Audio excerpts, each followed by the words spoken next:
All right, welcome everyone. My name is Christine Dyckman and I am a career counselor. I'm walking the line between helping job seekers to land and helping businesses to thrive. So both sides, very empathetic and seeing the needs of both individuals. So today we are joined by Amy Geffen, PhD.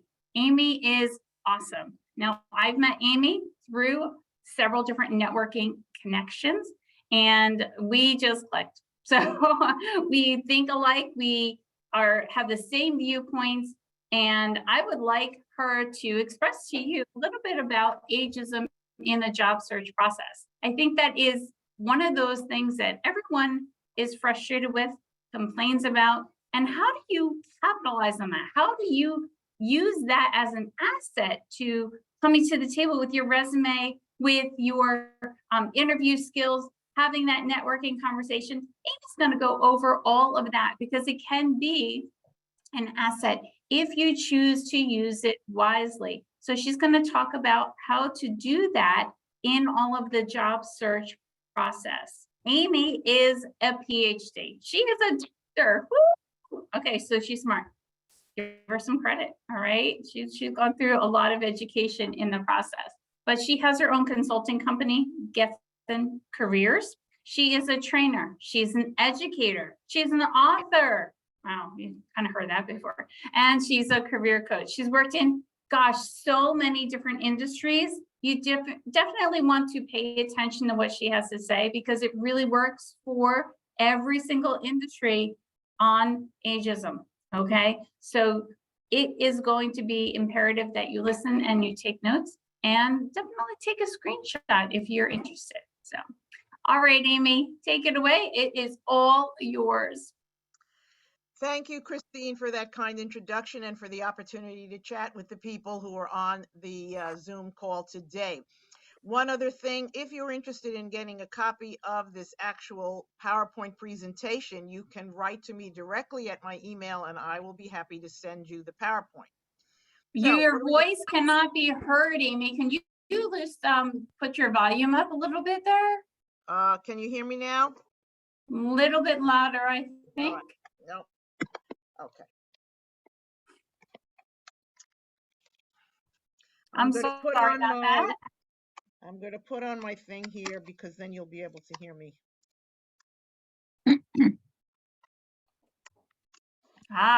Now I can hear you fine. Okay. All right. That's it. Thank you, Amy.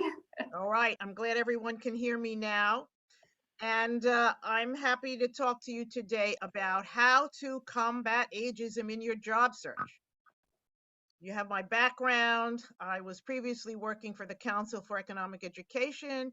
I've worked for the New York Society of Security Analysts, ASME, RIMS, Westchester Community College, Long Island University, the College of Insurance. Okay, what are we going to talk about today? Today's agenda. What is ageism? And then we're going to go into your job search, how to write the resume, what you include and what you don't include, how to write your cover letter, how to prepare for the interview questions, how do you show that despite your vast number of years of experience, you are the right person for the job, how to follow up after an interview, and what are the things that you can do now, some key strategies. So if you have questions, put your questions in the chat, and Christine will look at the chat, and if there's a question that's absolutely relevant to what I'm talking about, I'll stop and I will be happy to answer your question. So Amy, you know what? We got a question before all of the chat started. So good for you. She's on the ball. And I don't know if you are going to address this maybe later on in your presentation. Do background checks reveal your age? Do what reveal your age? Background checks. That's a good question, and I don't know the answer to that. But they're not supposed to ask your age or your previous salary, at least in New York State and New Jersey. So they're not, but I will tell you background checks do reveal your age, but they're not doing a background check until the job offer. So right, we're going to talk about how do we get to that point of a job offer. Okay. So is there such a thing as ageism? We all know it exists. If you're over 40, believe it or not, or over 50, over 60, there are biases against people who are super seasoned. What does that mean? It means that the employer feels that he or she cannot teach an old dog new tricks. You're not open to learning. It may be that the employer is biased because he or she thinks that you don't have tech savvy. You're not up on the latest applications. It's really up to you to stay up to date, to take courses, to learn as much as you can about the technology and the applications for your particular field. Maybe they feel you're not so good with working with younger people. They've got people in their 20s and 30s, and maybe, you're not good with that. So we'll talk about how are you going to deal with that issue. Maybe they feel you're inflexible. You're set in your ways. You cannot learn new things, or you're not open to new things. And the salary issue. We all know that people hire people with less experience to pay less money. That doesn't mean they can do the job. So your job during the interview is to convince them that you're the best person for the job. So let's get to the resume before we even get to the whole 5 steps. How do you write your resume? You don't put in your date of graduation. I haven't put the date of my graduation in for the last 20 years. You don't want to tip off. Oh, you graduated in 1980, 1990. No, just leave it out. You have a college degree, you put in your college degree or a master's degree or an associate degree, but don't put in the dates. Use your last 10 to 15 years of work experience, unless it's a very high level C-suite position. Then you can put in 20 or more years of experience. But for most jobs, 10 years is sufficient. Because think about it. When you look at the job description, they may say 3 to 5 years experience, 5 to 10 years experience, maybe. You don't need to put in all those other jobs that you had a long time ago. And we'll talk about how you might include them without putting the dates in. 2 pages maximum. The only exception to the 2-page is this. If you are going for a job at a university, as a professor at a university, or as an administrator, coordinator, dean, then you can have a much longer resume, because in that resume, you're going to be putting down all the conferences you attended, all the papers you've published, or the papers that you've written. But for the rest of us, 2 pages maximum. Let me ask you this, Amy. I've got several questions in the chat box. Okay. They're talking about applications to the company as opposed to their resume, and what they're asking on an application might be construed as you can't go further to the next question or process without answering that question, such as your birth date, or the last company you worked, or your date of graduation, whereas you're talking about your resume. So how does that? It's hard to get around that. If they're asking you for that and it's a starred section, you have to answer that question. You can't leave it blank. Then you're stuck. You're going to have to put it in. Sometimes in applications, the online applications, they'll ask you for salary. We can get around that. Or you can put N/A, not applicable. So there are some ways you can get around it. But if they're really asking for it and it's a requirement, then you're going to be stuck. If I may interrupt for a second there, Amy, from an HR standpoint, it is illegal on any application for them to ask you your date of high school graduation.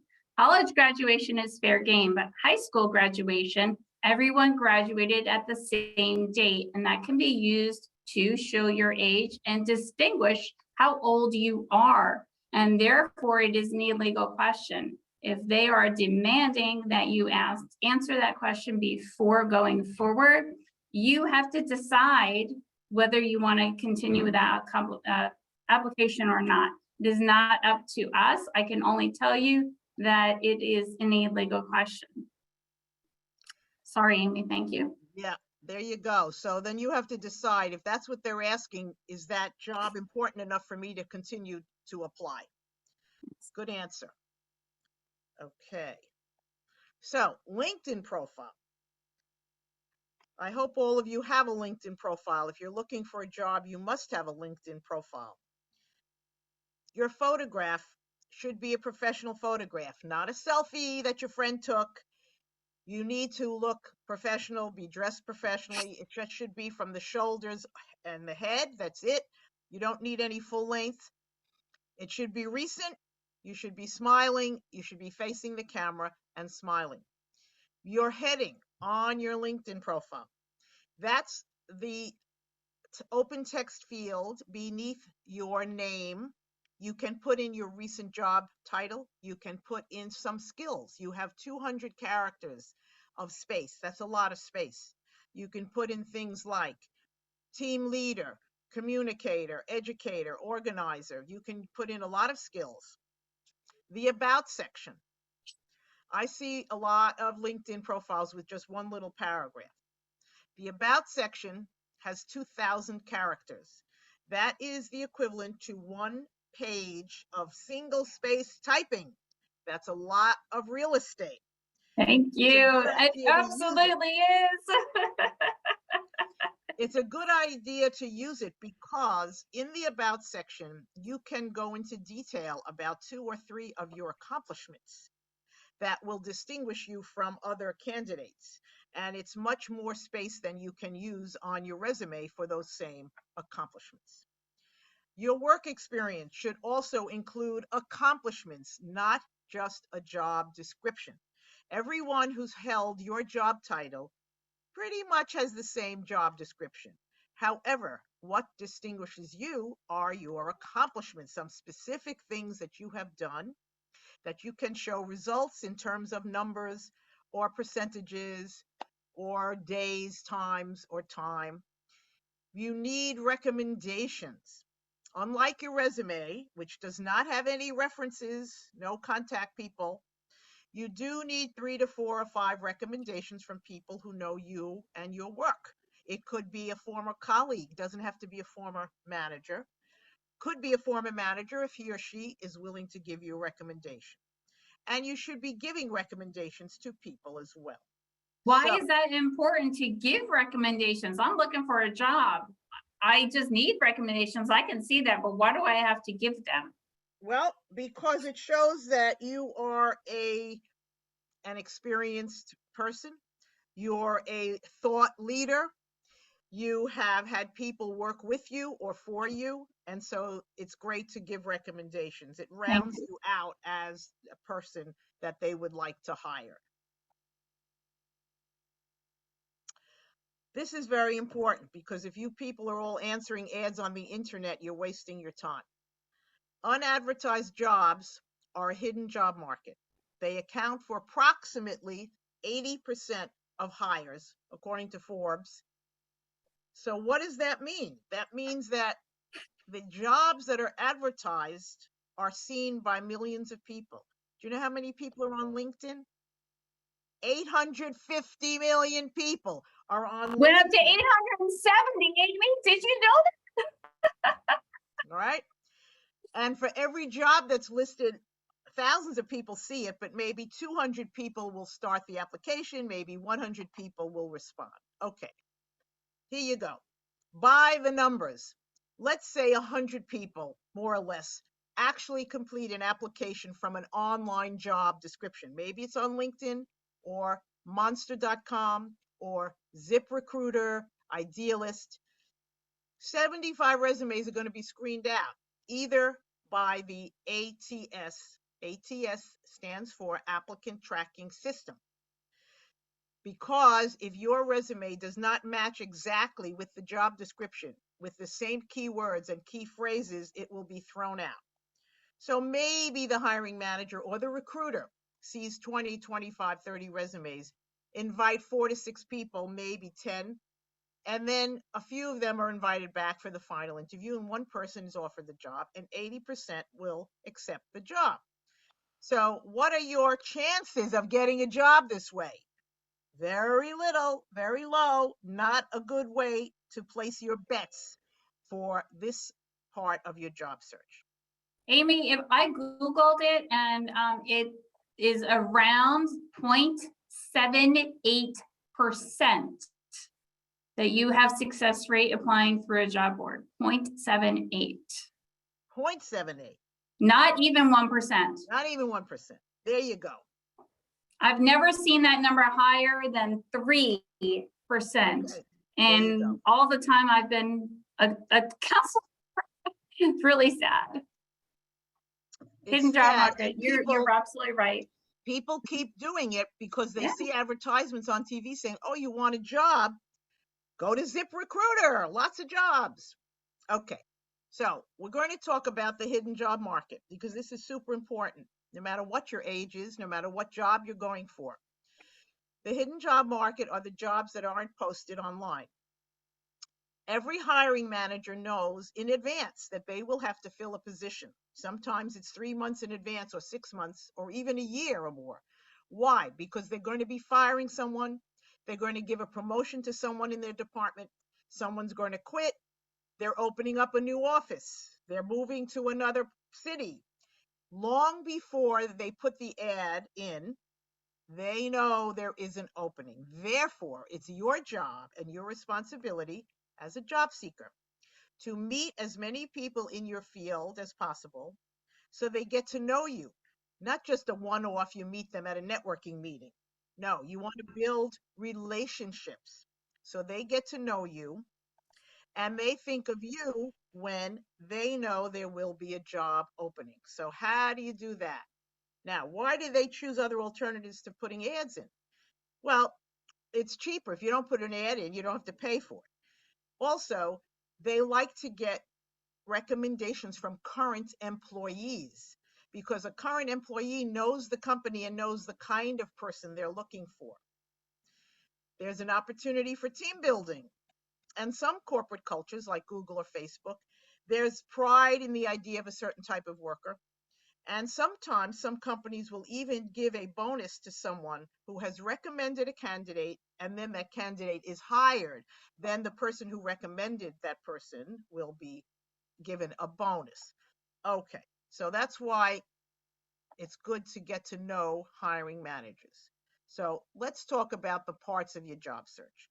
There's basically 5 parts: assessing, branding with your pitch and cover letter and resume and LinkedIn, connecting, your networking skills, differentiating yourself through the interview process, and enhancing your candidacy through follow-up. So the first part is assessment. Even if you know what it is you want to do, you need to give an assessment and spend some time writing down your accomplishments, including results. Did you save time? Did you save money? Did you make money?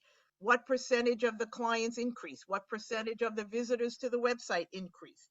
Most things can be quantified. If they can't be quantified, they can be qualified within budget or within a certain time frame.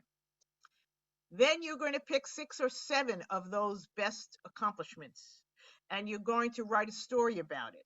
What were the circumstances under which I had this problem to solve? What was the problem? How did I solve it? What did I do? What were my actions? What skills did I use?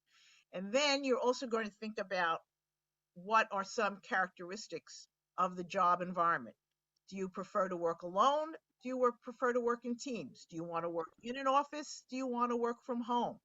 Do you want a very big corporation with a big career ladder? Do you want a small startup? All of the things that you need to think about.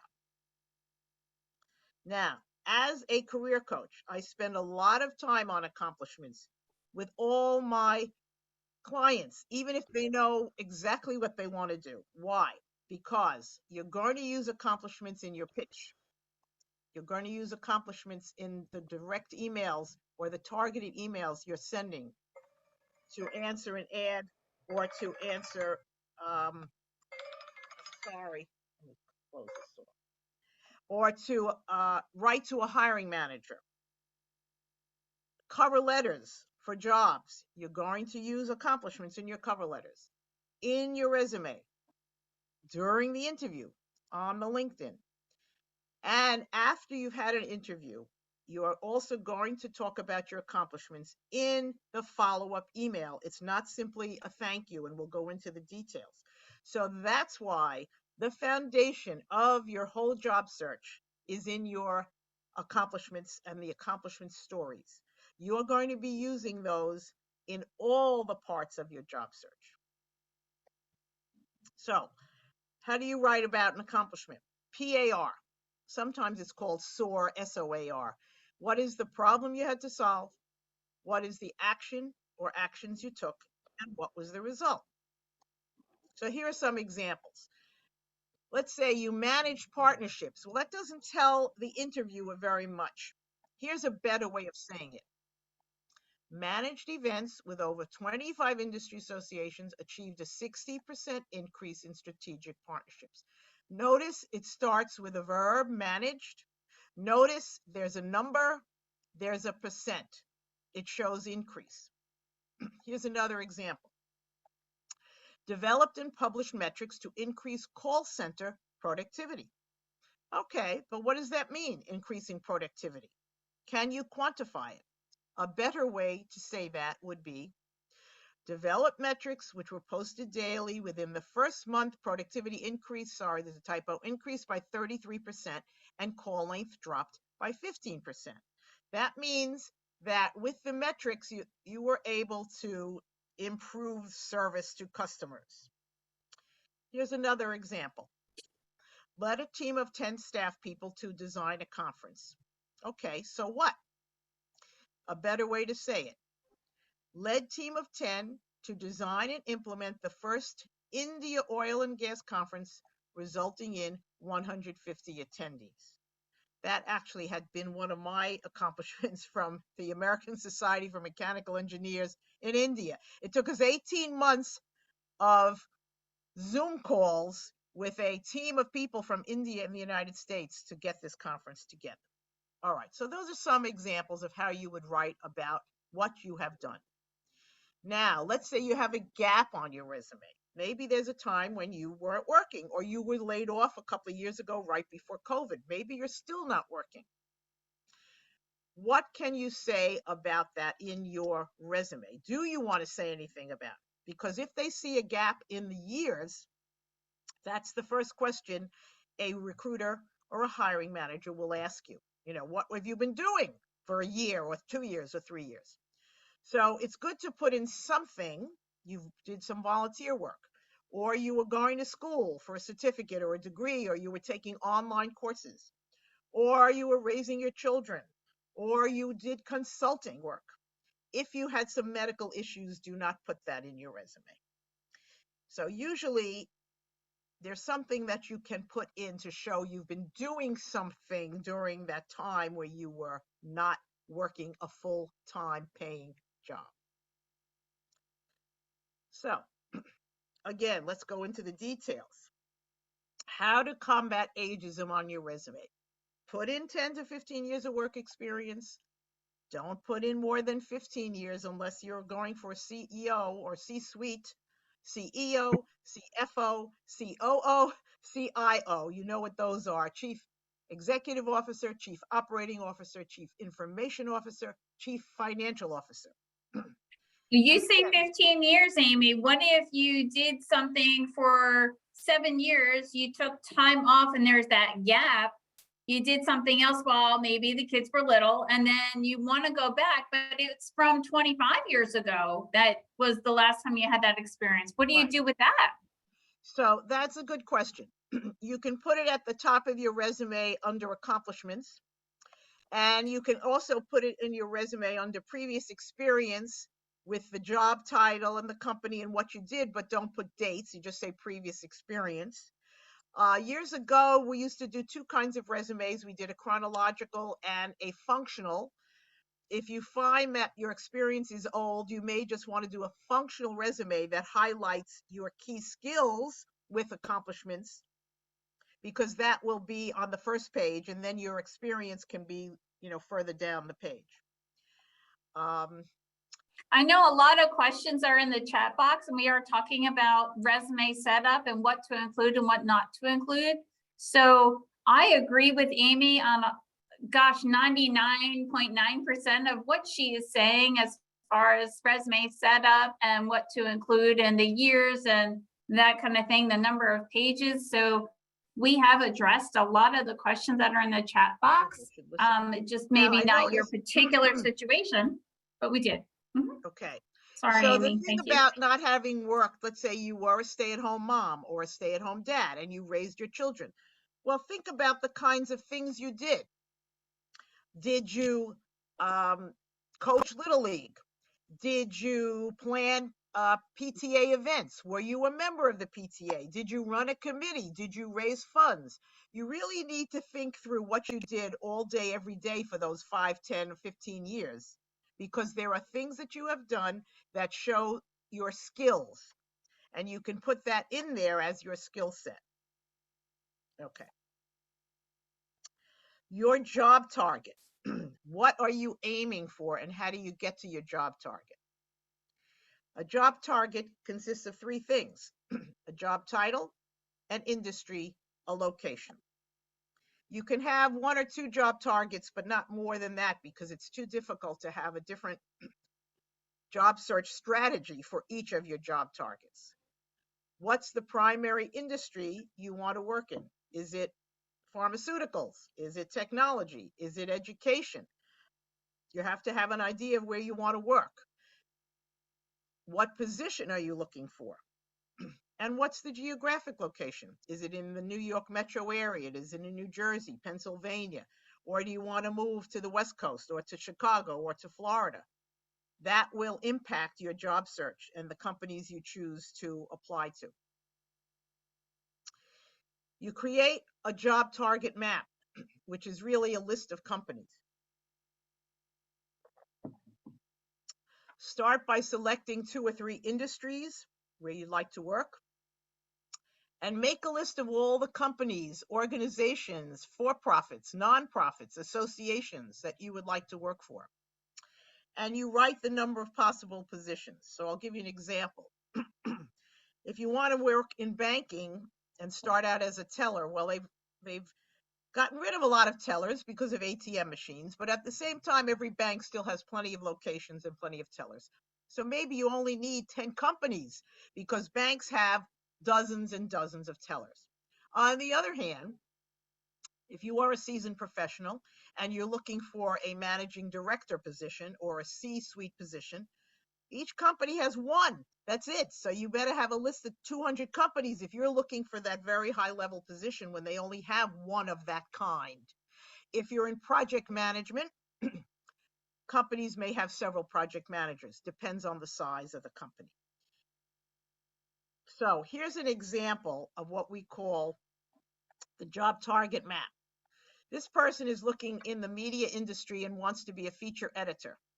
And they looked at companies in New York City, New Jersey, Connecticut, and how many companies are there and where are the possible positions. Now, this doesn't mean openings. This means if you look at a masthead of a newspaper or a magazine and you see, well, how many feature editors are there? Are there 1, 2, 3, 4? So you have the number of companies and the number of possible positions, and you multiply to get a total number of positions. What you're aiming for, again, are 200 positions. Okay, now this happened to have been 92 companies. You may have only 50 companies that have 200 or 20 companies. But this is how you figure out, okay, where am I going to write? And I've got these companies, each of which has 4 positions. Okay, I'm going to write to 10 companies. That's very interesting, Amy. It's probably the first time that I have heard anything spelled out like that. So I am very intrigued by what you're stating. Absolutely. Thank you. All right. So the next 2 slides, which you will get if you send me your email, give you a template for your job target map. So the reason you do this is after you got the position and the location and the company, who is the person who's going to introduce you to the hiring manager? Who's your contact? What's your contact's phone number, the email, the notes, and then across the page, you can keep notes as to how many times you contact that person with your email or with a phone call, or do you get an interview? How do you find out how many target companies might be part of your research? Like, how do you, if I want to be a bank teller, how do I figure out how many company or what companies, the names of the companies, and to go from Okay, there? let's say you've got an industry, you don't know names of companies. You do a Google search, you do a LinkedIn search. You know, what are companies in the pharmaceutical field or the medical field? Come up with the names. Now, you may not know anything about those companies. You know, if they're big companies like Becton Dickinson or Johnson and Johnson, yeah, you've heard of them, but there are a lot of other companies you may not have heard of. You need to do some research on the company's website, read about their history, their mission, look at their um, annual report, see if they tell you how many people are on the team. Many companies will also have a LinkedIn page for their company, separate from their Thank you. website. And the Exactly what you said, Amy. We've had different speakers talking about LinkedIn and LinkedIn workshops and how to do research exactly along those lines that you are stating right now. So thank you for stating that. yes, okay. So how are you going to use this target map, this list of companies? It's good for planning and tracking your whole job search. It gives you some direction by identifying and prioritizing the companies. It helps you see whether the openings, the opportunities are open. Have they advertised them, or are they hidden? You don't know if they're hidden until you write directly to the hiring manager. It allows you to understand the techniques you're going to use to get a meeting. So you have to go through your network to try to get introduced to someone who's in that company. And then you can share excerpts, pieces of your map. When you have networking meetings, you can ask people, you know, here's my list of companies. Could you, with someone you know or you're getting to know better, give me some advice. What companies should I be adding to my list? Could you introduce me to someone who works at any of these companies? So those are the ways you're going to be using this target map. Okay, your network. This is the key to finding a job. As we said, over 80% of people get jobs this way. So who's in your network? Basically, everyone you know, your family, your friends, your coworkers, your former supervisors, your personal accountant, lawyer, hairdresser, gym trainer, dog walker, you name it. Why? Because even those people are not in your field, they don't do what you want to do. Everyone has his or her own personal network of 100 to 200 people. So your friends and family and former colleagues can introduce you to other people. So now's a great time, the holiday time, to get back in touch with everybody, send them a holiday card, give them an email card, or give them a phone call. This is the one time of the year that is the perfect opportunity for somebody in job search, because you don't need a reason other than having the holidays around you to reach out to them. So take advantage of it, because it could be a missed opportunity if you don't take advantage of it. Exactly. So there are five, at least 5 ways. I'm sure there are more, but I know of 5 ways to expand your network. Number one, join a professional association. I can't tell you how many people I've spoken to at the library and other places who don't belong to the association for their profession. An association is a nonprofit organization that provides education, continuing ed, events, committees for people in the field. So, you know, if you're a lawyer, you've heard of the American Bar Association. If you're a doctor, you've heard of the American Medical Association. If you're in human resources, you've heard of SHRM, right next to Christine Dykman's name, SHRM. If you're in insurance, it's RIMS, RIMS. Yep. If you're in mechanical engineering, it's the ASME. If you're in Yes. electrical engineering, it's the IEEE. I could go on and on. There are many, many associations. Again, you can Google your field and find out the name of an association. You want to join or at least go online, go to an event, talk to people. Maybe join a committee and get involved so that you build relationships. Networking is not like fishing, it's like farming. You don't go to meet people once, you go to build a relationship over time. You're I love that. Say it cultivating. again, Amy. I love that. Networking is not like fishing, it's like farming. You Farming. want to cultivate relationships with people over time. Love that. Love that. Very important. What's another way? Your alumni association. Your high school has an alumni association. Your college, your graduate school, they all have associations. You can go online and find it. You may even get introduced to people through LinkedIn without even joining the association. So there's no need necessarily to join, but you can. I am in touch with people I went to high school with, which was a very long time ago, college, and graduate school. So it's always good to stay in touch. Once again, it's the holiday time. If you have not been in touch with someone, don't be embarrassed. Send that person an email or a card if you have their address. A club. We all have our own hobbies. Maybe you're in a book club or a poker game or a mahjong club, or you belong to a golf club. Whatever it is that suits you, join a group of people who have the same interest. And if you're in that group now, that's another part of your network. You've got a group of people who already know you, they like you, they trust you, they will talk to you and give you some advice and be able to introduce you to other people. Volunteering. Now, my work experience has mostly been in education and nonprofits. And so when I was out of work for a while, I did some volunteer work for the Taproot Foundation.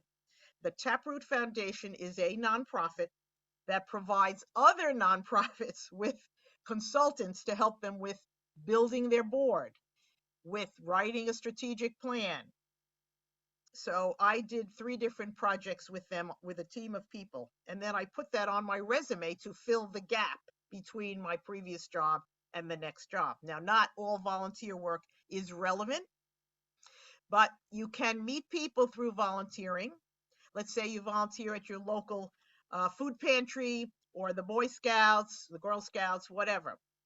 You meet people, they share your passion, and they have a network too. And also, if you're volunteering, there is someone who manages the volunteers. And if you do a good job, that person could serve as a recommendation for you, as a reference for you. Keep that in mind. Civic and religious organizations. What do we mean by that? Civic could be the Elks, the Masons, the Knights of Pythias. There's all sorts of organizations out there. Any religious organization, Jewish Federation, your church, your temple, your synagogue, you name it. They have a large group of people, and those people have networks. So it helps to be a member. And honestly, you don't have to be that religious either. I'm not religious, but I do belong to a synagogue, and I meet a lot of people that way. Everyone needs help in this lifetime. 2022, 2018, 1918, it doesn't matter. We all need help. So forward. Okay. And as we mentioned before, and I'll reiterate, use your LinkedIn to find alumni and professionals in your field. Connect to them and try to set up 10-minute chats. Follow up with everyone you meet. When you go to a meeting, a networking meeting, a holiday party, follow up with an email and stay in touch every 4 to 6 weeks. It's very important to keep up the relationship. Maybe you've read an article that you sent to them or a link to something that's of interest. You want to show that not only do you need their help, but you can help them. You can give. You got to give to get. Yes. Okay. How to get the meetings. We talk about getting meetings because you're not just applying online, you have to meet with people. You can get introduced to people through your primary contacts. That's your first list from your networking list. Primary contacts. Those are also the people you are connected to on LinkedIn. That's called your primary contacts. Now, those people know people. They can introduce you. Those would be your secondary contacts. You can write directly to a hiring manager. You find out online or through articles who is the person in charge of the department where you want to work. And then you follow up the email with a phone call. So, what are you going to say in an email when you're writing to someone you don't know? You don't have it. You have an email address. You don't know the person. What are you going to say? Okay. Say, oh, I read all about your company. I'm impressed with what your company does. I'm interested in doing X. Okay. Then your second paragraph is your pitch. I have Y number of years of experience. My best skills are, mention 2 or 3 skills, and I would like to contribute to your company. Paragraph 3. Here's an example of a recent accomplishment. Short sentence or 2 about what you accomplished. Paragraph 4. I would welcome the opportunity to discuss how I can contribute to meeting your bottom line, or how I can contribute to meeting your mission, or how I can contribute to developing your staff, and would love to meet with you. Now, this is if you don't have a phone number, you can't follow up, but you can send the email. 4 paragraphs. Now, let's say you have a phone number. You know a person, you have an email and a phone number. You write the email to this particular person. You say why you're writing. You know, I've heard all about your company. I'm an expert in such and such. I'd love to chat with you. Second paragraph is your pitch. Third paragraph, here are some of my recent accomplishments. And then your last paragraph is slightly different. I'd like to meet with you for 15 minutes or 10 minutes at a mutually agreeable time, and shall call you in a day or 2 to set up a meeting. Then you have to call.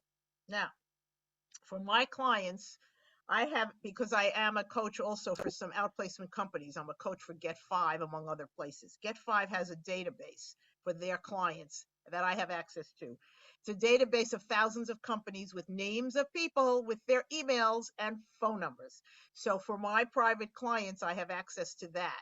And I can get the names, the email addresses, and the phone numbers. It's not so easy to get that information online. On the other hand, if you have someone in your network who knows somebody at a company, then that person will get the email and the phone number for you.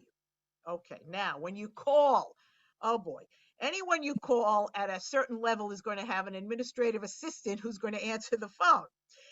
And they're going to say, so who do you want to talk to? And what's your name? And, oh, Mr. Jones is not here right now. Can you leave your name and number? No, you're not going to do that. What you're going to do is you say, I wrote Mr. Jones or Ms. Jones a letter. They're expecting my phone call. When will they be back in the office? Why?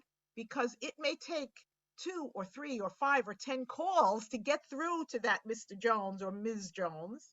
And you don't want to keep leaving your name and number because it looks like you're stalking them. Okay. So you might try calling before 9 a.m., before the administrative assistant gets in, or after 5 p.m., 6 or 7, because managers do tend to stay late and work late. Then you just say, if you get the assistant, this is about an email I sent, and the person is expecting my call. Okay, so this is a tough row to hoe if you don't have access through one of your contacts. The best way to get in, of course, is to be introduced to the hiring manager through one of your contacts. But this is... So you're saying a warm handoff as opposed to a cold call is best? Well, see, it depends. If you've got your list of companies and you can find some of those companies where you know someone who knows someone in the company who can introduce you, that's great. And so you Okay. have a warm introduction. But there will be companies where you don't have a warm introduction. You're sending it cold. That's what it is. It's cold. Okay. Thank you. So interviews, let's say you get an interview. Now, how are you going to prepare for the interview? Because of the ageism issue, there are certain things you have to take into consideration.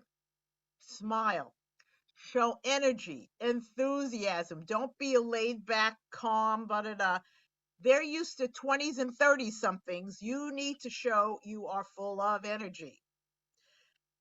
When they ask you about technology, you have to say that you're up to date, that you take responsibility. You've taken a course recently in something, you know the applications, certain certain areas have their own applications. If you're in distance learning, there are particular applications. If you're in blockchain, there are certain applications. What if you don't know blockchain? What if you don't know those applications? Well, if you're going for a job in blockchain, you better know the application, and it's your responsibility to learn it, to take a course online. Otherwise, forget about it. I mean, you can't go into a totally different field where you have no knowledge, no skills, and no technology.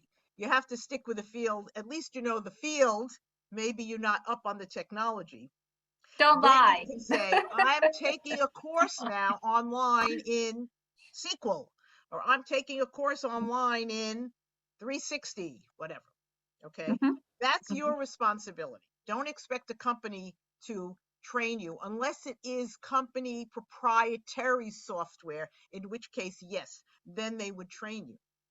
You just have to show that you are able to learn new things, you are interested in learning new things, and you are up to date. Another question you'll be asked: have you worked with millennials? How do you feel about reporting to someone younger than you? Which could be the case, right? Manager could be 32 years old and you're 52 years old or 62 years old. Think about where you have worked, who you have worked with. You're going to have to say that, yes, you're used to working with millennials and Gen Xers, or you've worked with them on teams. You're going to have to figure this out because that's one of the underlying biases, right? That older people will be reporting to younger people. You also have to remember to say, I want this job. I love your company. I know I can make a contribution. I want this job. You need to show that you are interested in the job and their company. Is sorry, in the chat box, isn't that question about working with millennials a biased question? Yeah, but you can't say they can't ask it. They can ask it. What would you say if you said that to them? You can't ask me that. No, you never say that during it. You can skirt Why around not? it. You can skirt around the issue, but you don't say, oh, you can't ask that question. You won't Why? get the job. I'm sorry, say that again. I said you won't get the job if you ask it like that. You're interrogating them, they're interviewing you. I think that's the answer. Good answer, Jay. Thank you, Jay. Yes, that is exactly it. You have Yeah. to decide at that point whether you want the job or not. Right. Yes, Right. But you got it's it. typical. That has been a question that's been asked. How do you feel about working with younger people? Younger. They're not saying how old you are or how young the other people are. They're not asking you your age, but they can tell by looking at you. I mean, people look at me. They know I'm not 35 anymore. Okay. It's clear. Just Okay. because somebody asks you an illegal question, you need to know whether you're going to answer it and how you're going to answer it, how you're going to be prepared for that, whether you're going to walk out the door or whether you're going to skirt around it or whether you're going to answer it, which is why interview prep and mock interviews are huge. Yep. I spend a lot of time with my clients practicing for interviews. Okay, so let's say this is a meeting. This isn't an interview. This is a meeting that you've got with one of these hiring managers. Thank you for taking time out of your busy schedule to talk to me. I am so-and-so. I have X number of years. I've been researching your company. I'd love to learn more about it. What are the challenges you and your company are facing? Tell me about your career path. And then you can tell them about your accomplishments. This is for an informational meeting. This is when you've been introduced to another person through your networking contact, and you're talking to them to get career advice, or you're doing research about a company or doing research about an industry. So it's a 3+3 kind of thing. You don't say, what not to say during the interview. Don't say you're a workaholic, even though that sounds like, oh, great. No, because nowadays people want to know that you have a life outside of work, that you have work-life balance, whatever that is. You don't have to say whether they can't ask you either whether you're married or you have children. Those are all illegal questions. Never say you were terminated for poor performance. You can always say there was a reorganization. They went in a different direction. They were looking for people with other skills. And during your interview process, Don't ask until you've already gotten the offer. Don't ask about vacation time or telecommuting or medical benefits, because they want to know that you want the job and you're not taking the job for any of these reasons, even though you may be, but you don't say that. Then once you get an offer, if they haven't already explained this to you, then you can ask about it. Or sometimes they will send you the HR document that has all the information in it. They don't even explain it because it's so detailed. They'll send you a document. The end of the meeting. Now, this is for a meeting you have. This is not an interview. This is the information meeting, the research meeting. You can ask them to look at your job target list. Do you know anyone who works at these companies? Could you introduce me to someone? Can you think of any other companies I should add to my list? Thank you for your time. So these kinds of meetings can be with people you already know. They can be with people you know who've introduced you to someone. They can be with alumni whom you've met on LinkedIn and you've connected with, so you have a meeting, phone call. Okay? All right. So now, after your meeting, thank you for taking time to visit. As I mentioned, my skills are in. These are my accomplishments, and you thank them. Now, these are the people you want to stay in touch with, because even though they don't have a job now, they may have one in the future, or they may think of you when one of their colleagues, their network people, have a job. Absolutely, Amy. Thank you. Absolutely. So during the interview, what are you going to do to combat ageism? You can give an example or two of how you learn new things easily. You can illustrate how you're familiar and comfortable with technology of your field. You can tell how you have worked with or reported to people younger than you, millennials, Gen Xers, Gen Ys, even if you've been on a team with them or you've done some volunteer work with them. Emphasize you are more interested in the roles and responsibilities of the job than in the salary. Then you also need to indicate that you bring more to the job than a younger person. You have judgment. You can handle crises. You are thoughtful. You've worked with a lot of different kinds of people, different ages, different cultures, different sources, different countries. Is that anything that you have listed, something that would also go on a resume? Or is that more of a Well, conversation piece? You can put on the resume under education or an accomplishment that you've learned how to do something. Okay. You can put under your top of the front page of the resume, which says skills, and then known for your personal traits, which are judgment, ability to handle crises, thoughtfulness. Those aren't hard skills. Those are Okay. considered soft skills. So that could appear on your resume. Okay. Thank you. So now what do you do after all these meetings and phone calls and interviews? I'm Keep in touch. tired. I just want to take a nap. Yeah, that's just Yeah. like way Well, you too much information. got to take a nap. That's important. You want to keep up your energy. You take your vitamins every day. Yes. Keep in touch with all these people. Keep them in the loop of your search. When I was in touch with people during my job search once a month or so, I would tell them, this is what I've been doing. I had a few interviews. I had this went okay. This didn't go okay. Because you're developing a relationship with them, you want to tell them how your search is going and then relate to them. Send an article or a link to something that might be of interest to them, something about their industry. Keep building your network. Keep emailing people. Keep meeting people. You had said earlier, Amy, that you want to stay in touch with your connections, new or old, every 4 to 6 weeks or whatever. But is this another way to stay in touch with those connections 4 to 6 weeks by kind of letting them know, hey, I had an interview here or I'm meeting there or whatever it happens to be? Absolutely. Okay. You give them some news if you have some news to share. Absolutely. Okay. Now, the salary issue. Oh boy. Often the salary is listed on the job description if it's an online ad. Sometimes it's listed or they will tell you the range. But often when a recruiter talks to you, or the first line human resource person from the company talks to you, they'll say, so what kind of salary are you looking for? Because they want to get rid of the people who want too much money, and they want to get rid of the people who want too little money because they would not be experienced enough. So the key word here is don't talk about salary until you get an offer. So how do you skirt the issue? First time you get asked, you say, let's table that discussion. I know you'll be fair, but let's talk about that later. Second time they ask you, you say, I'm more interested in the roles and responsibilities than in the salary.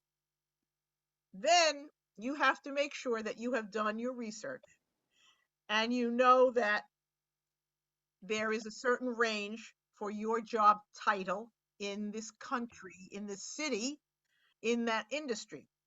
Whatever the range is, 75 to 100, 100 to 150, 150 to 200, whatever. You need to say at that point, and this should still be only after you get the offer, but if they push you, you can say, I have done my research and the market value of this position is, you give a range, but the bottom of that range has to be a salary that you are willing to accept. Because if you say 80 to 120, they'll say, okay, 80 grand. So if you really want 100, then when you give the range, even though online it may be 70 to 125, when you give the range, you say 100 to 125. So you can do your research, find out what the range is, and decide for you and your budget and how much money you really need to earn, what is the lowest end of that range that you are willing to accept. Now, let's say they give you the offer. If they give you an offer, you say, I'm ecstatic. I love to work for your company. I need 24 hours to think about it. Let's set up a phone call for tomorrow, 10 a.m., and we can discuss it. And what you do is the next morning, you have that phone call conversation, or maybe sometimes it's in person, and you say, I'm really excited about this role. I think I can bring some things to the table that are above and beyond what's in the job description. What can you do about the salary? Or you can say, how flexible are you with the salary? So you're not giving them a number. You're waiting to see if they're going to up the number they gave you. In most cases, a company has leeway. A company has a range, a salary range. And they're going to give you the low end of the range to start. But if they really want you, they may come up. Maybe they come up 5 grand, 10 grand, 20 grand. But you don't know.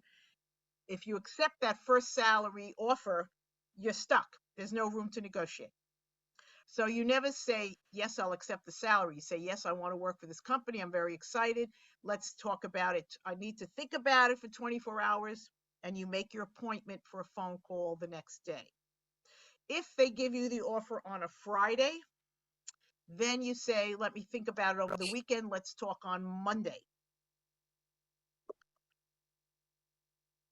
So what can you do now if you're out of work? Tell a good story. Practice your stories of accomplishments. Learn a new skill. Take a course online or go to a local community college or your local high school that has a course. Write a blog. Try a part-time job. Start your own consulting business. Do some volunteer work. So here are some things you can do while you're going through your job search if you really feel that you're not accomplishing enough. 10 ways to deal with the ageism. Your appearance, craft your resume, take off those old dates, practice the interview. You need to practice so that you sound conversational, you sound confident, and you talk about accomplishments that show results. Seek out age-friendly employers. In general, not-for-profits are less ageist than corporations. Depends, of course, one by one. But that's what I've found. I haven't had problems like that. Use your latest networking tools. Use LinkedIn. Go online. Show energy. Illustrate your technical expertise in your field. Negotiate the salary. You can increase your salary by showing you bring more to the table than what they're looking for. Show passion for the company and the role. And remember the things you're not supposed to do. So, any more questions? This was great. Love the questions. Yes, actually, we have a question in the chat box. Is there anything that I can do if I am gray hair besides coloring my hair? I don't want to color my hair. So I have a gray hair. Is there anything I can do? Am I going to be judged for that? How does it work? Well, that's really up to you. Depends how youthful your face looks, but if you don't want to color your hair, just have an up-to-date haircut, dress appropriately. One of my clients, would always wear a suit and tie at an interview, but he noticed that in some companies, people are more casual. So when he showed up with a shirt and tie, that made him look much older than if he came in with a nice shirt but no tie.